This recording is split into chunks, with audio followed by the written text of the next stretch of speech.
ngàyនេះមកសាកបុកល្ហុងស្រែញ៉ាំជាមួយស្លាមន់ពងបាយតំណាប់ម្ដងហើយបងប្អូនដែលអត់ចេះបុកល្ហុងបែបស្រែអាចមើលវីដេអូនេះបានអញ្ចឹងគ្រឿងផ្សំយើងគឺមានជាមួយនឹងចាទូឯកចាគឺល្ហុងនឹងឯងហើយខ្ញុំប្រើជីហើយនឹង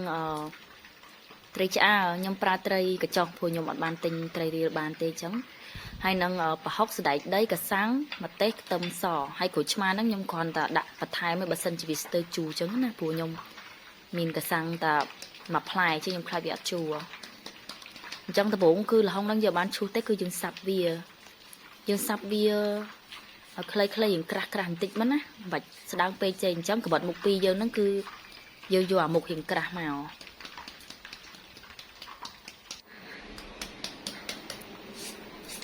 បន្ទាប់ពីយើងបានឈូសសាប់វាបានតែប៉ុណ្ណឹងហើយ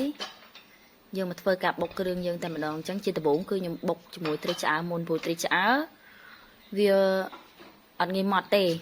ហើយវារៀងឆ្អឹងព្រោះខ្ញុំប្រើត្រីកញ្ចុះអញ្ចឹងវារៀងឆ្អឹងអញ្ចឹងខ្ញុំត្រូវបុកវាឲ្យម៉ត់សិនប៉ុន្តែបើសិនជាត្រីយើងប្រើត្រីឆ្អើរដែលមានត្រីសាច់អីចឹងយើងមិនបាច់ចាំបុកវាមុនក៏បានដែរបន្ទាប់មកខ្ញុំបុកជាមួយនឹងខ្ទឹមសម្ទេសតាមចំណង់ចំណូលចិត្តប៉ុន្តែហ្នឹងតើហឹលបានឆ្ងាញ់បន្ទាប់មកខ្ញុំបុកជាមួយនឹងកាសាំងអញ្ចឹងយើងបុកវាឲ្យរាងម៉ត់បន្តិចមក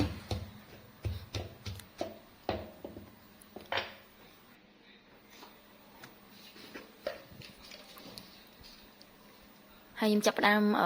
ថែមប៊ីចេងប្រហែលជា7កន្លះស្លាបព្រាបាយនិងស្ករស2ស្លាបព្រាបាយបងប្អូនព្រោះអីអាហ្នឹងយើងយករសជាតិរៀងដិតហើយម្យ៉ាងទៀតបុកល្ហុងនេះគឺយើងប្រើប្រហុកឆៅយកបានប្រើទឹកប្រហុកប្រើអីទេអញ្ចឹងត្រូវការរសជាតិរៀងដិត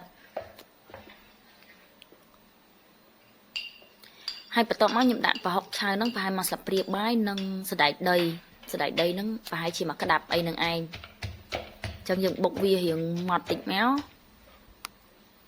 ចាំយើងដាក់ត្រីឆ្អើរដែលយើងបុកមុនហ្នឹងចូលណាបងប្អូនអ្នកខ្លះគាត់ចេះធ្វើហើយអ្នកខ្លះគាត់បុកជាមួយអំពិលខ្ចីប៉ុន្តែខ្ញុំរំអំពិលខ្ចីបានអញ្ចឹងខ្ញុំយកកាសាំងមកជំនួសតែរសជាតិក៏ឆ្ងាញ់មកបែបអញ្ចឹងណាហើយបន្ទាប់មកយើងចាប់ផ្ដើមដាក់ល្ហុងដែលយើងឈូសមុននឹងចូលណា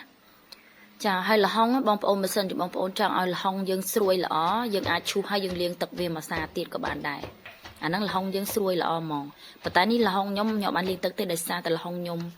ខ្លះសេអញ្ចឹងវាស្រួយហើយអញ្ចឹងយើងបុកហើយនេះរួចជាការស្រេចហើយបុកល្ហុងបែបស្រែរបស់យើងជាមួយនឹងម្ជូរកាសាំងចារសជាតិគ្រាន់តែចូលសលេងក៏ចង់ហូរទឹកមាត់ដែរនេះ